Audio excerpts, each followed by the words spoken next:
there at the end of the game. You feeling okay this morning? Yeah, I am. It's went in Sunday and kind of got everything treated. Got the knee looked at, made sure I was recovering correctly and everything. And practice today, it felt good. So feeling good going forward with the rest of the week for sure.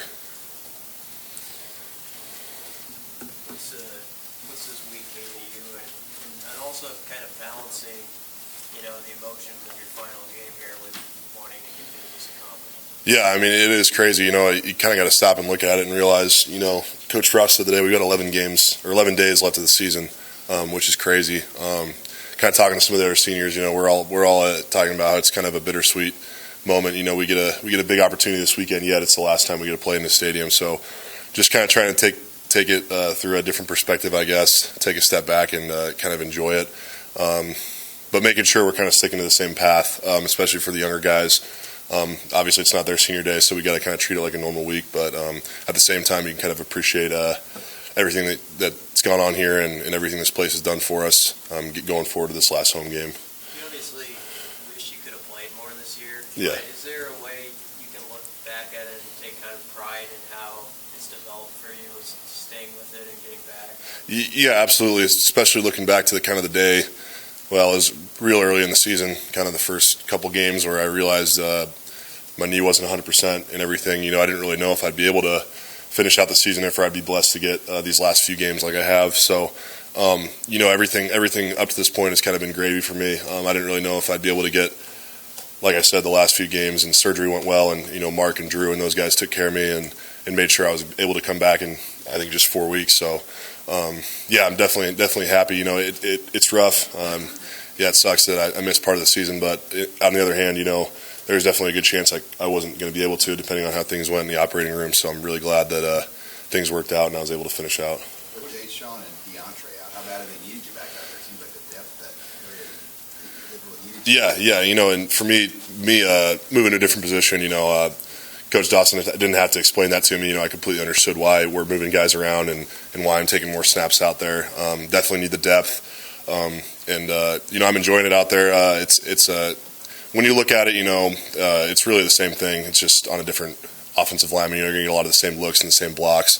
Obviously, there's some different nuances to it, but at the end of the day, all three of the D linemen are kind of doing the same thing to an extent. So I'm enjoying it, and we're just continue to work hard in that room and kind of develop the guys that are playing out there. Over the course of 5 seasons, you haven't, I'm sure, won as much as you like. But what does adversity reveal not only about your own character but this program, and what can be taken forward based on kind of coming through those struggles? Yeah, I definitely have learned a lot about myself the last few years. We've fallen short plenty of times. I've been told, the loser's not the guy that gets knocked down. The loser's the guy that doesn't get back up. So I've continued to try and fight, and I know a lot of these seniors have throughout the last 5 years through everything that's kind of gone on. You've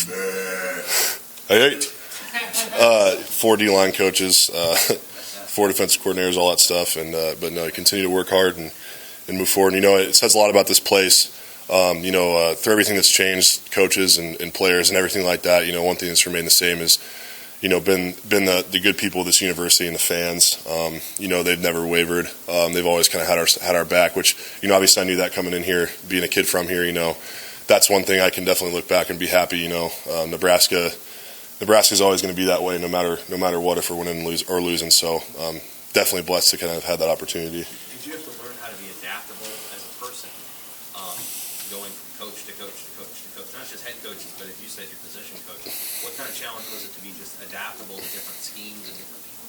Yeah, I mean, you kind of, after you get a coach for a while, you kind of think you know what's going on, and then someone else comes in and has maybe a different way of looking at things or a different way to teach it. And after this last staff got fired, I kind of thought I knew what there was to know about defensive line at a college level, but Coach Dawson came in and he completely shocked my system. I learned so much more under him.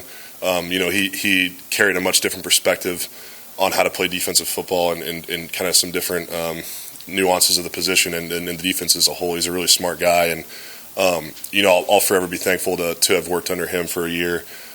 He's been great, and he's taught me a lot. Where I kind of thought, didn't know if there was that much more to learn about playing D-line, but he taught me so much more, and yeah, I've definitely been happy about that. Looks like 10 fumbles around there the last 2 weeks. Is there some something confident? Are you hitting harder? Is it, what do you add it all up to why that's happening? I think part of it is confidence. I said it on Saturday after the game. A lot of it is effort to the ball. I mean, the more guys you're getting to the ball, if someone's holding on to the ball carrier and the other guy gives him a shot up top near the ball, that thing's going to come out a lot easier. Or if guys are there, they're going to be able to scoop it up and recover it. So, it's effort, it's attitude, and then also the drills in practice, making sure that we're taking those more seriously. We do all sorts of turnover drills. It's kind of the first thing we cover usually every day in practice. So I think guys are starting to realize that those will actually pay dividends in the end. It's not just something we do to stay busy. So that's definitely been something we've been working on. Is there an art to it to making sure you have a tackle secured and then ripping at it? Yeah, I mean, if a guy's up and he's trying to continue to go, and he's uncovered, you want to go for that ball. And you watch some of our players, especially, you can see on a film Trey Neal, he's always going for the ball. He's kind of got a nose for it. Some of those other guys in the back end, Mo is always kind of going for it. So, yeah, there's definitely kind of an art to it. Some guys, if they see an open chance, they'll go right for it, and that's what we need. We need to create those turnovers, get the ball back to the offense. What's it been like for you and some of those other in-state guys like Gerald and Luke being the captains this year as you guys are setting that tone, and does it feel like there's even been a payoff for you guys even though the record might not reflect it? Yeah, I've been talking to them about this throughout the whole thing. It's not, it hasn't gone the way we wanted, but I'll definitely be watching this team very closely in the years to come. I love all these guys. I love the guys that have stuck it out and continue to work hard through a tough season. And I can't wait to see them succeed in the future. Obviously we've still got some work to do this season, but I know this thing's going up, and man, I'm gonna be so proud of these guys when it's a year or two from now and they're winning tons of games and having a lot of success here. And I do see these guys working hard and starting to develop a love for the whole process. So yeah, it's you can say what you want to say about what our class has succeeded since we got here, but I really do hope that we realize the impact we're leaving on some of these younger guys.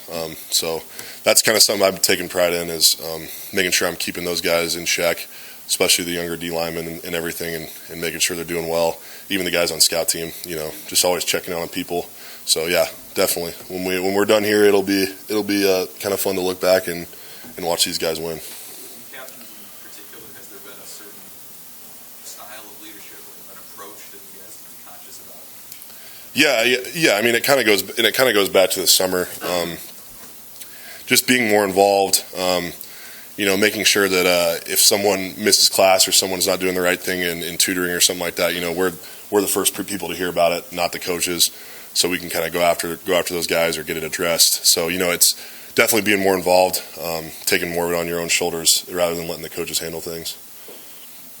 Mick, was there a point or an example where you saw that the foundation you were laying was solid?